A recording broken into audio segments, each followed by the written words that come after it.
আসসালামু আলাইকুম, welcome back to my channel. আশা করছি আপনারা সকলে খুব ভালো আছেন।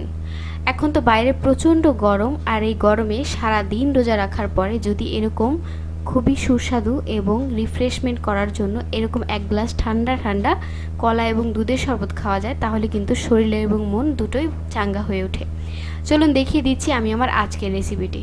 আমি একটা ব্লেন্ডারের জগে নিয়ে নিয়েছি একটা সবরি কলা। আপনারা চাইলে যে কোনো কলা ইউজ করতে পারেন এই রেসিপিটিতে, কিন্তু আমার পছন্দ সবরি কলা, সেজন্য আমি সবরি কলাই দিয়ে দিলাম। আর দিয়ে দিয়েছি চিনি দিয়েছি এখানে আমি 1/4 কাপ পরিমাণে। দিয়ে দিচ্ছি লিকুইড দুধ। দুধটা ব্যবহার করেছি একেবারে ফ্রিজ থেকে বের করা ঠান্ডা দুধ। অবশ্যই এরকম ঠান্ডা দুধটা দিয়ে এই রেসিপিটি করতে হবে। আমি দুধ দিয়েছি এখানে 1.5 কাপ পরিমাণে, একটা কলার জন্য 1.5 কাপ পরিমাণে। আর কলার সাইজটা একটু বড়, তা তো আপনারা দেখেই বুঝতে পারছেন। এখন আমি মুখটা লাগিয়ে দিচ্ছি, খুব ভালো করে লাগাতে হবে যাতে করে ভিতরে বাতাসটা না ঢোকে। এখন আমি অন করছি। খুব সুন্দরভাবে ব্লেন্ড করে নিতে হবে সময় নিয়ে, যাতে করে চিনিগুলো একেবারে মিশে যায়, সবগুলো মিশ্রণ একসাথে মিশে যায়। ব্লেন্ড করা হয়ে গেছে, এখন আমি মুখটা খুলে নিচ্ছি। আর একটু ফেনা ফেনা হয়েছে উপরে, দেখতেই পাচ্ছেন।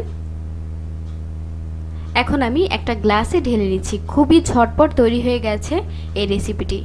অবশ্যই আপনারা যেরকমভাবে সার্ভ করতে চান, একটু কলা যদি কুচি করে কেটে দিয়ে ভিতরে সার্ভ করেন সেটাও করতে পারেন। আমি এভাবেই সার্ভ করেছি, আমার এভাবে খেতে ভালো লাগে। তো ভিউয়ার্স, তৈরি হয়ে গেছে আমার আজকের এই সুস্বাদু এবং খুবই স্বাস্থ্যসম্মত একটা শরবত, তা হচ্ছে কলা এবং দুধের শরবত। দেখতে যেরকম ভালো এবং খেতেও অসম্ভব মজার। আপনারা বাসায় অবশ্যই ট্রাই করলে বুঝতে পারবেন এই রেসিপিটি কতটা টেস্টি। আজকে এই পর্যন্তই, নেক্সটে আবারও আসবো নতুন কোনো ভিডিও নিয়ে। আল্লাহ হাফেজ।